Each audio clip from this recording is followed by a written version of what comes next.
Welcome to EPG Pathshala.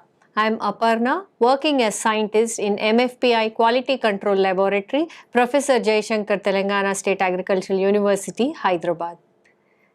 Today, let us learn about principles of food processing and preservation. Under this topic, we will learn about why food processing and preservation is important, what are the various methods of food preservation and processing. First, let us try to understand what is the main reason for food preservation. There are many reasons for food preservation. The main reasons being reduction of post-harvest losses in agriculture to produce value-added food products and also to provide variation in the diet to the consumers who are consuming it. The agricultural industry produces lots of raw food materials in different sectors.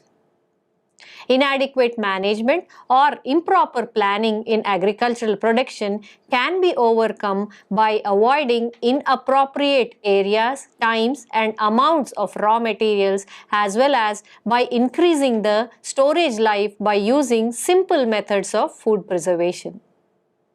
Value-added foods can give better quality to the food items in terms of improved nutritional factors, improved functional properties, convenience, and also sensory properties.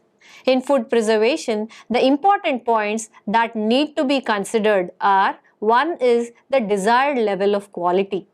The second one is the preservation length, that is the shelf life of the food matrix. The third one is the group for whom the products are being prepared.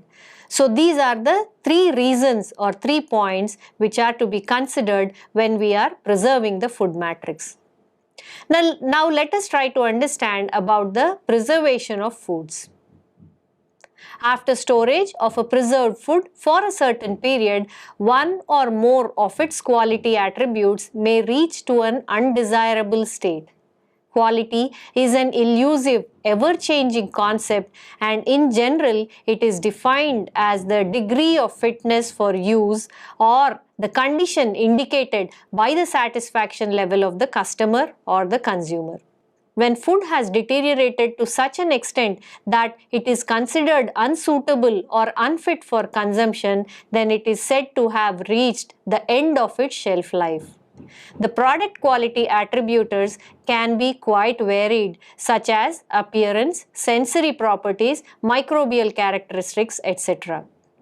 Loss of quality is highly dependent on the types of the food as well as the consumption pattern, the formulation of the food material which has been prepared, the packaging type as well as the storage conditions.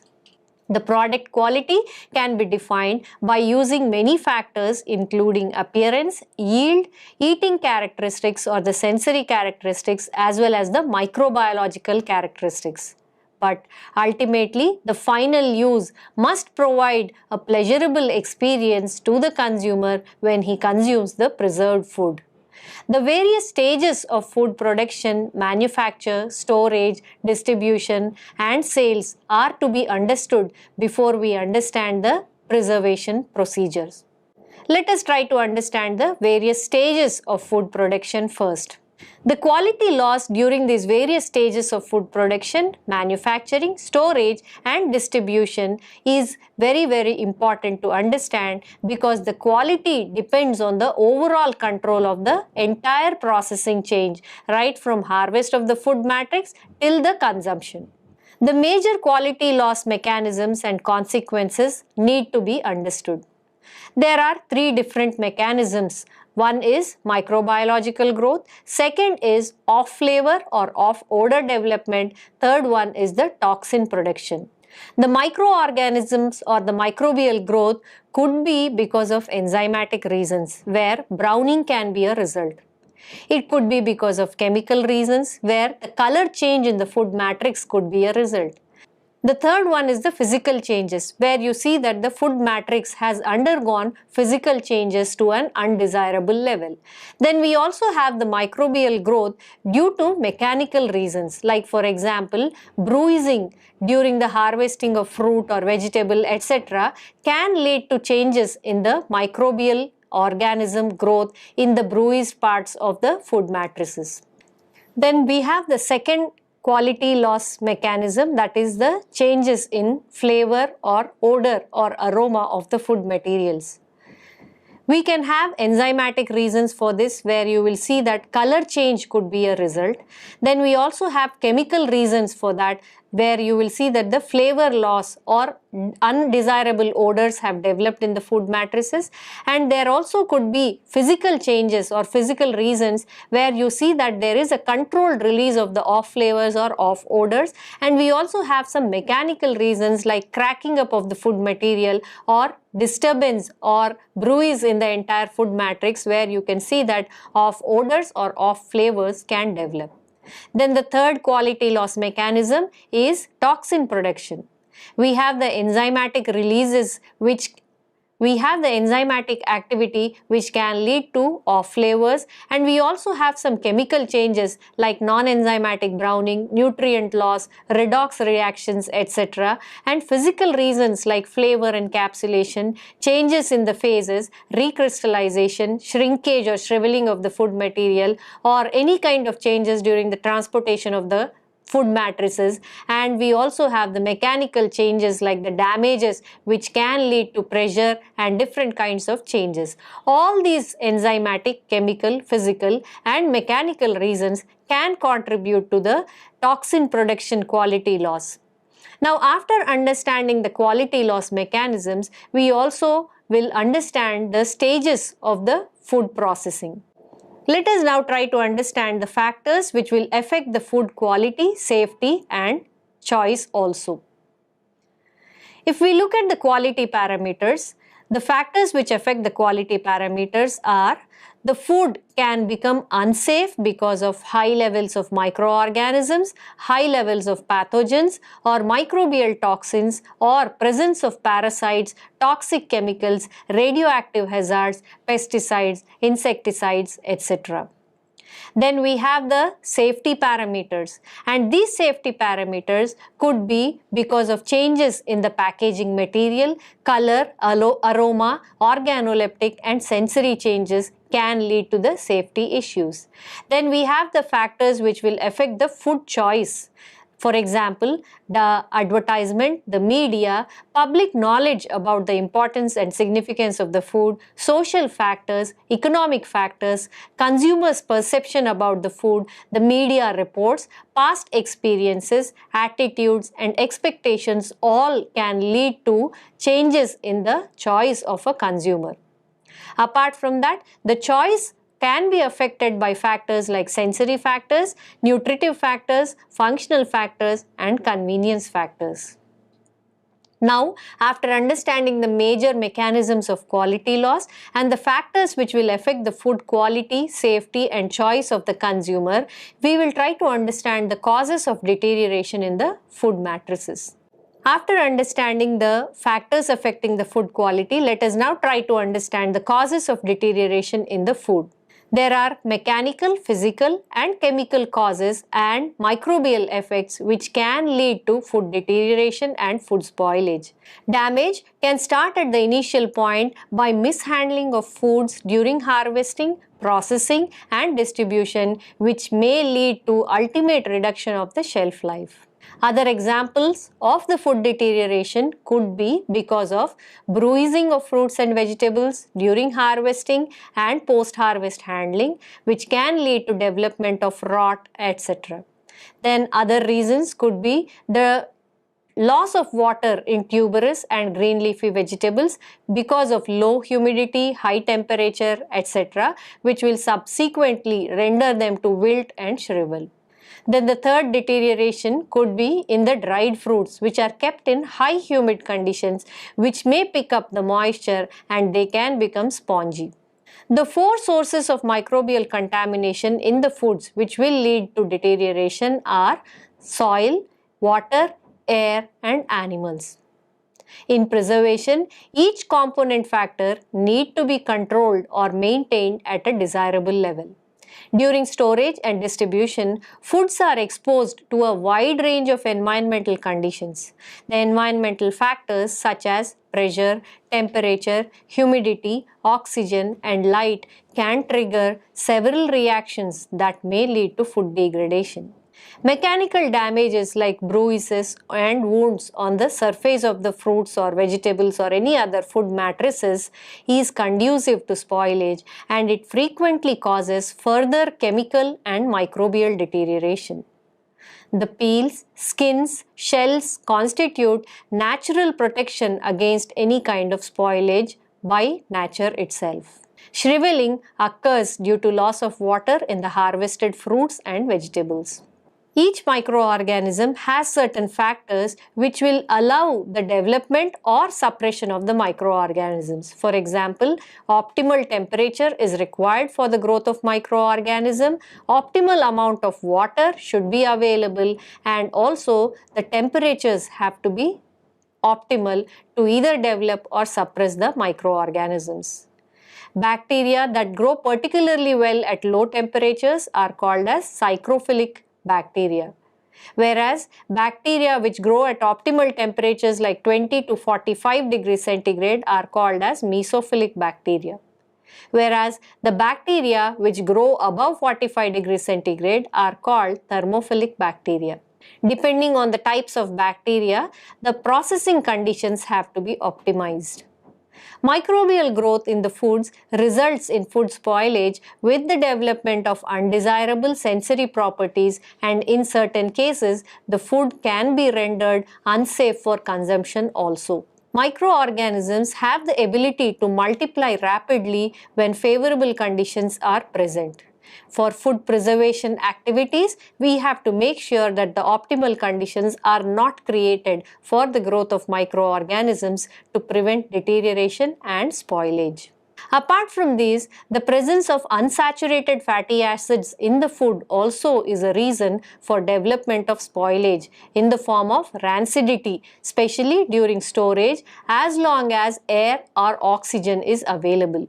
While development of off flavors is markedly noticeable in rancid foods, the generation of free radicals during the autocatalytic process can lead to other undesirable reactions. For example, loss of vitamin C, alterations in color, degradation of proteins. The presence of oxygen in the immediate vicinity of food can lead to increased rates of oxidation. Similarly, water also plays a very important role. Some chemical reactions are induced in presence of water, induced by light, such as loss of vitamins and browning of meats, etc. Non-enzymatic browning is another major cause of quality change and degradation of nutritional content in majority of the foods where this kind of browning takes place. Environmental factors such as temperature, water activity, and pH also have influence on the non-enzymatic browning reactions. After understanding the various kinds of food deterioration, let us now first understand the principles of food preservation. Based on the mode of action, major food preservations can be categorized as slowing down process or inhibiting the chemical deterioration and microbial growth, then by directly inactivating the bacteria, yeast, mold, enzymes, etc. And the third one is to avoid recontamination before as well as after the processing techniques. So based on the methods of preservation techniques, the categories have been developed. There are a different number of techniques for food preservation, and let us now try to categorize the methods of food preservation broadly into three categories. The first category is inhibition of growth of undesirable microorganisms, etc. The second one is inactivation. Third one is avoiding recontamination. So based on three modes of action, inhibition, inactivation, and avoiding contamination, the food preservation methods are broadly categorized. In inhibition, we can go for low temperature storages, reduction of water activity, decrease of oxygen, increase of carbon dioxide, acidification, fermentation, adding preservatives, adding antioxidants, control of pH, freezing, drying, concentration, surface drying, chemical modifications, gas removal, changes in the phase transition, and hurdle technology. The second mode of action, that is inactivation, under which we have sterilization, pasteurization, irradiation, electrification, pressure treatment, blanching, cooking, frying, extrusion, light, sound and magnetic field application to the food. Then the third mode of action for food preservation is avoiding the recontamination before or after processing.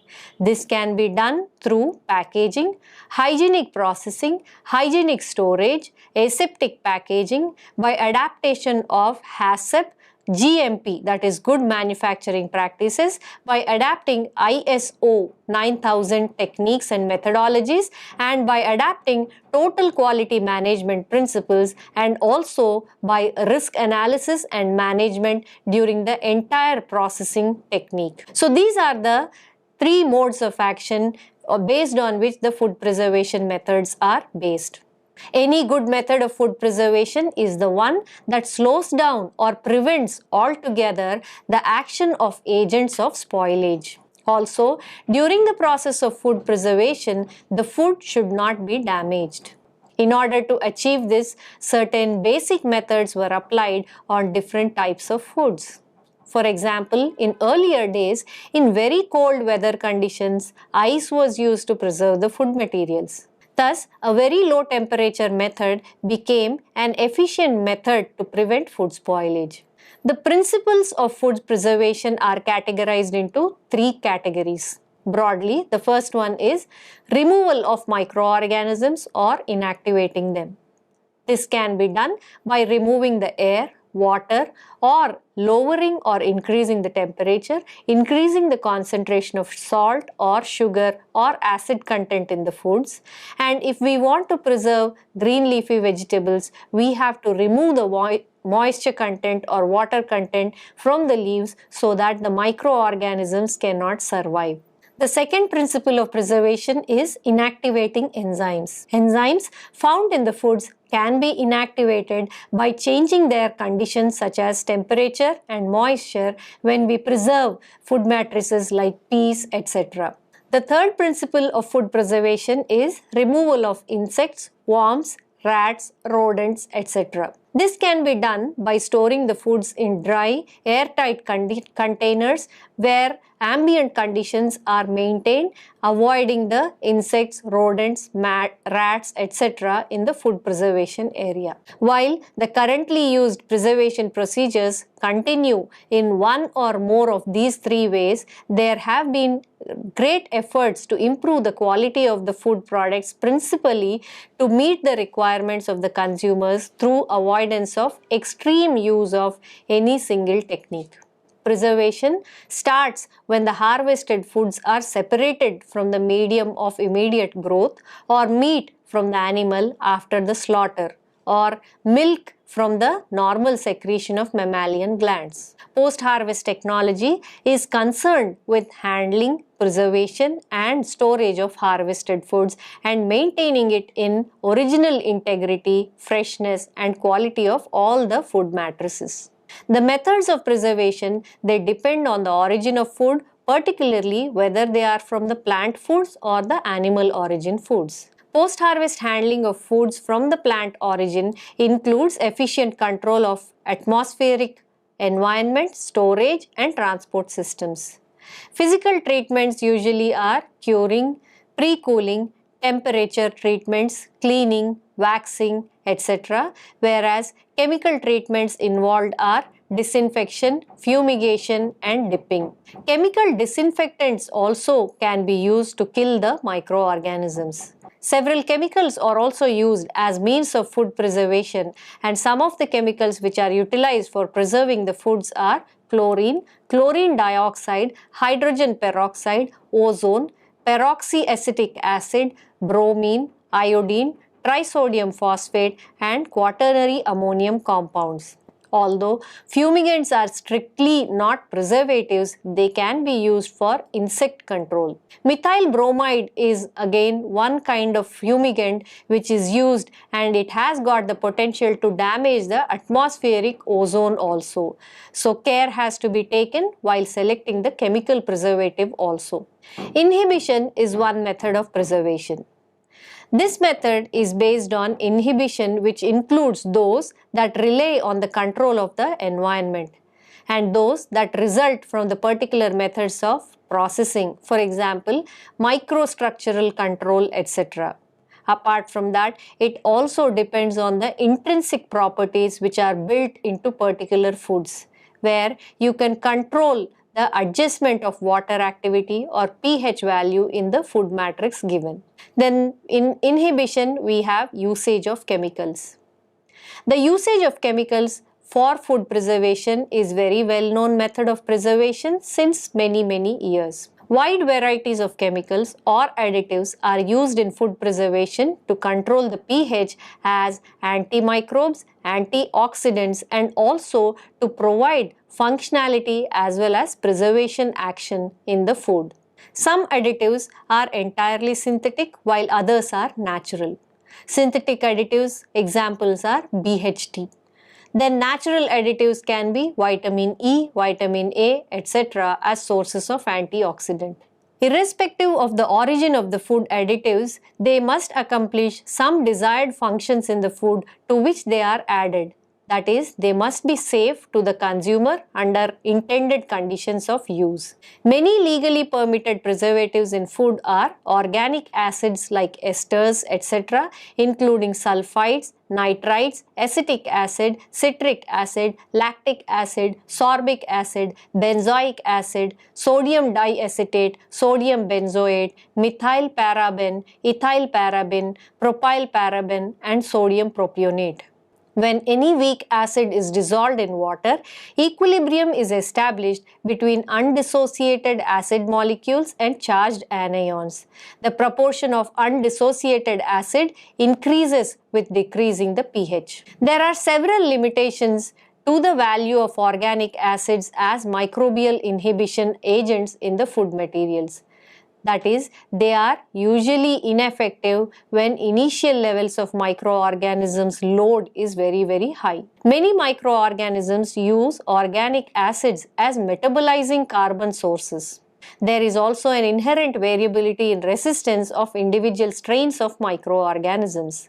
The degree of resistance may also depend on the conditions. Hence, while choosing the organic acids as microbial inhibition agents, we will have to select them based on all these factors. Then after that, under inhibition, we have the second category, that is control of water and structure. Many physical modifications are made in the ingredients or foods during the preservation. Such modification can improve the sensory, nutritional, and functional properties of the foods. The changes experienced by the foods during the storage include glass formation, crystallization, caking, cracking, stickiness, oxidation, gelatinization, pore formation, and collapse. By gaining precise knowledge and understanding such kind of modifications, one can develop a safe, high-quality food for consumption. Water being a very important constituent of all the food, the minimal water activity limit below which a microorganism or a group of microorganisms can no longer reproduce will be an ideal situation to preserve the foods by controlling the water as well as water activity. Third category under the inhibition is control of atmosphere. Packaging techniques based on altered gas compositions have a very long history of usage in the preservation of the food. The respiratory activity of various plant products generate a low oxygen and high carbon dioxide atmosphere which retards the ripening of the fruits. Modified atmospheric packaging is a sought-after preservation technique which may further minimize the physiological and microbial decay of any kind of perishable food products by keeping the microorganisms away through modified atmospheric packaging and aseptic packaging.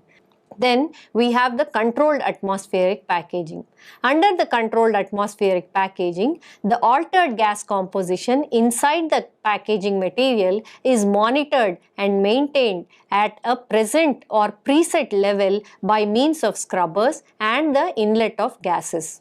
Then we have active packaging, and this active packaging can provide a solution by adding materials which will absorb or release a specific compound in the gas phase. Compounds that can be absorbed are carbon dioxide, oxygen, water vapor, ethylene and volatiles, which can influence the taste and aroma of the food products. Apart from that, we also have vacuum and modified humidity packaging which contain a changed atmosphere around the product. So these are the various methods of packaging which can render the food to be very safe.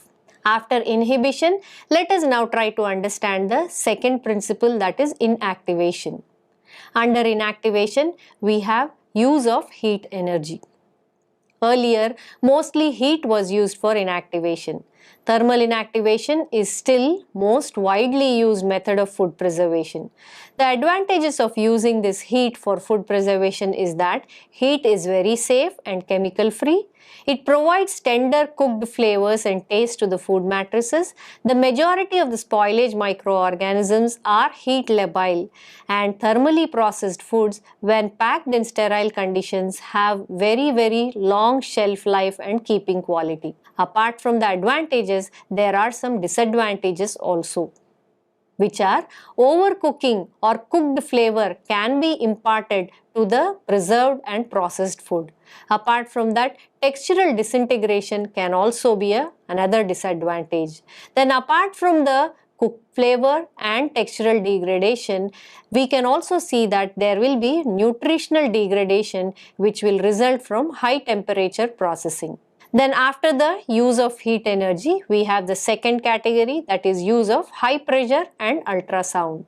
So under high pressure and ultrasound, we can develop high quality fresh foods, and these are very popular, and there is a good demand for the high pressure processed and ultrasound processed foods because there are very few additives which are added to these food products. High pressure hydrostatic technology gained attention for its novelty and the non-thermal preservation effect. That is, in these kind of preservation, you will not find the cooked flavor, major loss of nutrients, etc. Then apart from the high pressure processing, we have the ultrasound technology. This ultrasound technique, it is nothing but a sound energy with a frequency range that covers the region from the upper limit of human hearing, which is generally considered to be 20 kilohertz. The two applications of ultrasound in the foods are characterizing the food material or processes such as estimation of chemical composition, for measurement of physical properties, and for non-destructive testing of quality attributes, as well as monitoring the food processing. Then apart from that, ultrasound is also used directly for food preservation as well as processing. The beneficial or deteriorative use of ultrasound depends on its chemical, mechanical and physical effects on the process as well as the products. Then we have the third category, that is use of electricity. There are many different forms of electrical energy which are used in the food preservation. The first one being ohmic heating, microwave heating, low electric field stimulation, high voltage, etc. Ohmic heating is one of the earliest form of electricity applied for food pasteurization. This method relies on the heat generated in the food product as a result of electrical resistance when an electric current is passed through the food material. Then we have the microwave heating, which has been extensively applied almost in every household and as well as in the food industry. But the low penetration depth of microwaves into the solid foods cause them non-uniformity in the preservation. Then we have the low electric field simulation, which has been explored as a method of bacterial control in the meat. The plasma membranes of cells become permeable to small molecules after being exposed to an electric field. Permeation then causes the swelling and eventual rupture of the cell membrane. The reversible or irreversible rupture of the cell membrane depends on the factors such as intensity of the electric field, the number of pulses which have passed through the food matrix, and the duration of the pulses. Then after the use of electricity, we have the fourth category, that is the use of radiation. Ionizing radiation interacts with an irradiated material by transferring transferring the energy to electrons and ionizing the molecules by creating positive and negative ions. The irradiation process involves exposing the foods either prepackaged or as bulk material to a predetermined levels of ionizing radiation. Irradiation has got a very wide scope for food disinfection, shelf life extension, decontamination, and for improving the product quality. Although it has got very high potential, there are some legal aspects and safety issues and the consumer attitude towards the adaptation and use of this technology for food preservation. We also have ultraviolet radiation, which has again known to be a factor in the antimicrobial action and antibacterial action of the sunlight. It is used for sterilizing the air, the thin liquid films with low penetration depth.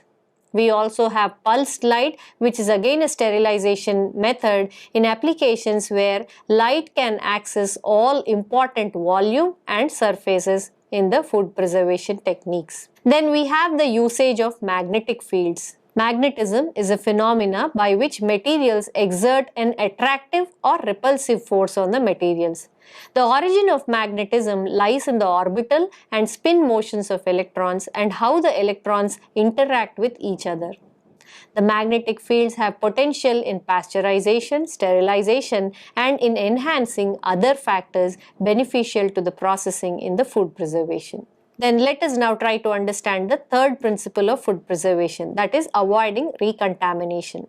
In addition to any kind of direct approaches, other measures such as packaging, quality management tools, etc. have to be implemented in the preservation process to avoid any kind of contamination or recontamination in the food materials.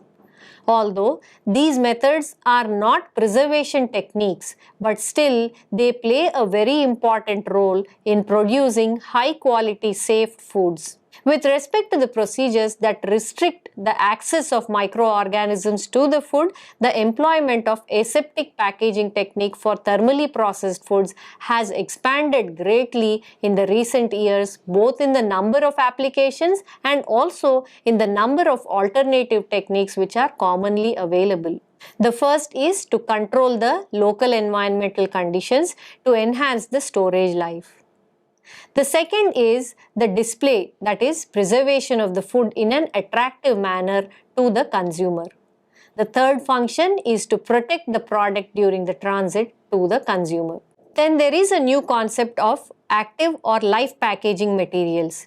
These live packaging material allows one-way transfer of gases away from the product or the absorption of gases detrimental to the product. They also lead to good packaging with antimicrobials, release of preservatives from the carbon dioxide and controlled release surfaces, then oxygen scavenging activity, then carbon dioxide generation, absorption or scavenging of odors, and absorption of selected wavelength of light, and there are capabilities for controlled automatic switching also through the active or live packaging. Another concept of edible or biodegradable packaging also has come into existence in the recent past, where the packaging material can be consumed and it is also biodegradable if it is not consumed. So processing and packaging can be integrated to improve the efficiency. So under this topic today we have learnt about what are food preservation techniques, what is food deterioration, and we also learnt about the principles of food preservation. We also learnt about the various stages which are involved in food preservation, the quality loss mechanisms, and we also learnt in detail about the various principles involved in food preservation. For further information, you can refer to any basic food technology textbook and the chapter on principles of food preservation. Thank you.